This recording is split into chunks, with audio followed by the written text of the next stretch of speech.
नमस्कार, आप नवयुग टीवी देख रहे हैं और मैं हूं आपके साथ अभिनव कुमार। आज हम बात करेंगे कर्नाटका के विधानसभा चुनाव की, क्योंकि आज का दिन कर्नाटका विधानसभा चुनाव के लिए काफ़ी महत्वपूर्ण होने वाला है। क्योंकि आज ही अभी से कुछ देर बाद जो कर्नाटका विधानसभा चुनाव का जो नतीजा होगा हम सभी के समक्ष होगा। आप सभी को पता है 10 तारीख को वोटिंग हुई, उसके बाद से तमाम चैनलों का, तमाम अखबारों का, हर कोई अपना अपना एग्जिट पोल हर किसी के सामने रखा। मैं एग्जिट पोल नहीं रखने जा रहा हूं। मैं बस ये बताना चाहता हूं कि भारतीय जनता पार्टी और कांग्रेस के द्वारा जो खींचातानी का जो माहौल रहा कर्नाटक में, उसके बाद आप सभी ने देखा किस तरीके की वहाँ पे राजनीति हुई। पीएफआई बैन को लेके हो या बजरंग दल बैन को लेके हो, तमाम तरीके का आरोप प्रत्यारोप आपस में दोनों राजनीतिक दलों पे लगता रहा। सवाल यह खड़ा हो रहा है कि जो राजनीतिक दल आज तक केजरीवाल को इस बात पे घेरा करते थे कि आप दिल्ली में फ्री बिजली, फ्री पानी, उसके बाद महिलाओं को जो फ्री बस सेवा देते हैं, वही राजनीतिक दल जो आज तक केजरीवाल को या फिर अन्य राजनीतिक दलों को फ्री के मामले में गालियां देने का काम करते थे, वही राजनीतिक दल कर्नाटका में जाके अपना मैनिफेस्टो जब जारी करते हैं तो यही सब बात को लेकर अपने मैनिफेस्टो में बात करते हैं। अब हम आपको जरा हम दोनों राजनीतिक दलों के मैनिफेस्टो में क्या क्या कहा गया था, उसका जो मैनिफेस्टो का जो मुख्य बिंदु है हम आपको पढ़ के पहले बताते हैं कि कांग्रेस ने अपने मैनिफेस्टो में क्या कहा था और भारतीय जनता पार्टी ने अपने मैनिफेस्टो को जब जारी किया था, जनता के समक्ष जब रखा था कि अगर हमारी सरकार बनती है, दोनों राजनीतिक दलों ने यह दावा किया था कि अगर हम सरकार में आते हैं तो हम सबसे पहला काम ये करेंगे, सबसे पहला काम वो करेंगे। तो पहले हम आपको वो बताते हैं, यह जानना बहुत ही महत्वपूर्ण है आपके लिए। खैर आप तो जानते होंगे, लेकिन हम आपको पहले फिर से एक बार बता देते हैं। पहले हम आपको कांग्रेस के मैनिफेस्टो के बारे में बताते हैं कि कांग्रेस अपने मैनिफेस्टो में क्या क्या दावे किए थे। सबसे पहला कांग्रेस का ये दावा था कि जो नाइट शिफ्ट में जो पुलिस कर्मचारी जो गश्ती करते हैं, जो ड्यूटी देते हैं रात में, उनका जो तनख्वाह है उसको बढ़ा दिया जाएगा। उनको 5,000 रुपया एक्स्ट्रा दिया जाएगा, मतलब अधिक दिया जाएगा। जो पुलिस कर्मचारी सड़क पर रात में ड्यूटी करते हैं उनको 5,000 रुपया ज़्यादा दिया जाएगा। आंगनबाड़ी को लेके कहा गया था कि आंगनबाड़ी वर्कर्स को जो 11,000 रुपये का, 11,500 रुपये का जो तनख्वाह मिलता है उसको बढ़ाकर 15,000 कर दिया जाएगा। यह कांग्रेस के द्वारा यह दावा किया गया था कर्नाटक के चुनाव में। और अगला वादा ये था कांग्रेस का कि ओल्ड पेंशन स्कीम 2006 के बाद जिनकी भी बहाली हुई थी उनको ओल्ड पेंशन स्कीम देने का काम अगर कांग्रेस की सरकार कर्नाटका में बनती है तो वो करेगी। ये वादे थे कांग्रेस के। और कांग्रेस के हम आपको कुछ वादे बता देते हैं कि किसान विरोधी कानून वापस लेंगे। कांग्रेस का कहना है कि जो किसान विरोधी कानून है हम उसको वापस लेंगे। कांग्रेस का ये भी कहना था कि किसान पर दर्ज मुकदमे भी वापस लेंगे अगर कर्नाटका में हमारी सरकार बनती है। यहाँ तक उन्होंने कहा कि अगले 5 साल में किसान कल्याण के लिए 1.5 लाख रुपया देंगे। किसान के लिए दिए जाने वाले कर्ज लोन में 3% ब्याज दर को बढ़ाकर 3 लाख से 10 लाख रुपया कर दिया जाएगा। मतलब जो किसान को 3 लाख रुपया का लोन मिलता था उसको अगर कांग्रेस की सरकार कर्नाटका में बनती है तो उसको 3 लाख से 10 लाख के अंदर कर दिया जाएगा।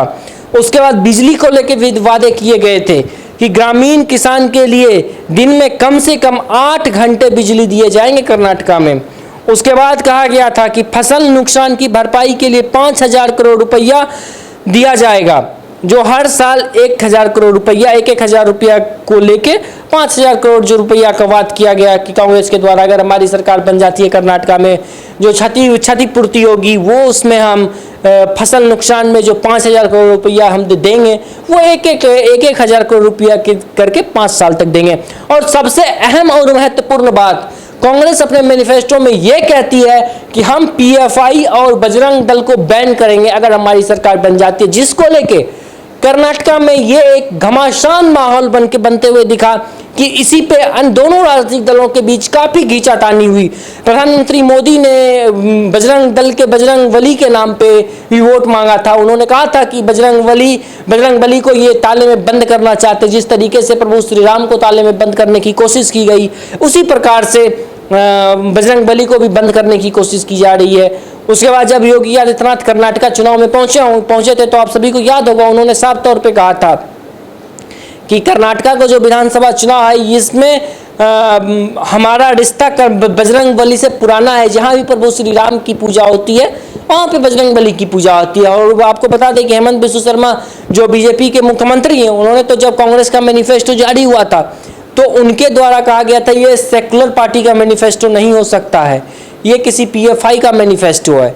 तो इस तरीके की विवाद हुई। अब हम आपको जरा भारतीय जनता पार्टी का वो मैनिफेस्टो सुनाते हैं जिसपे भारतीय जनता पार्टी और प्रधानमंत्री मोदी, तमाम लोग, तमाम राजनीति के धुरंधर नेता वोट मांगते हुए नजर आ रहे थे। जरा वो सुनिए कौन भारतीय जनता पार्टी किस नाम पे वोट मांग रही थी। बीजेपी ने अपने मैनिफेस्टो में कहा था कि कर्नाटक में सरकार बनने पर यूनिफॉर्म सिविल कोड लागू करेंगे। भारतीय जनता पार्टी का जो मैनिफेस्टो था उसमें से ये महत्वपूर्ण था। दूसरा, भारतीय जनता पार्टी के द्वारा ये कहा गया था कि बीपीएल के जो परिवार हैं उनको 3 सिलेंडर मुफ्त में देंगे। अगला दावा था भारतीय जनता पार्टी का कि 5 लाख रुपये के लोन तक कोई ब्याज नहीं देंगे।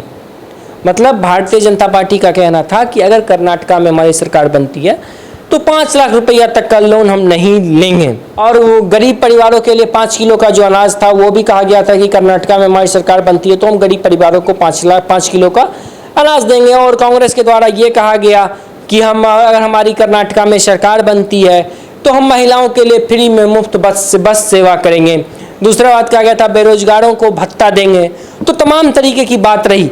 लेकिन आज जो कर्नाटका विधानसभा चुनाव का जो दिन है वो काफ़ी महत्वपूर्ण है, क्योंकि आज का दिन कर्नाटका विधानसभा चुनाव के लिए काफ़ी महत्वपूर्ण है। क्योंकि अमित शाह बार बार अपने चुनावी रैली में कह रहे थे कि ये 2024 का चुनाव यहीं से जोड़ के देखा जाएगा।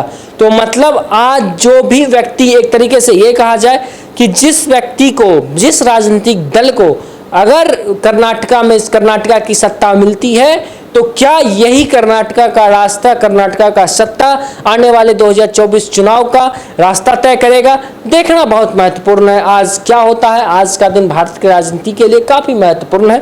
तो आप हमारे साथ बने रहिए। जैसे भी कोई भी अपडेट आता रहेगा कर्नाटका विधानसभा चुनाव के लिए, हम आपको जल्द से जल्द अपडेट करते रहेंगे। तो फिलहाल के लिए इतना ही। बाकी की तमाम खबरों के लिए देखते रहिए नवयुग टीवी। धन्यवाद।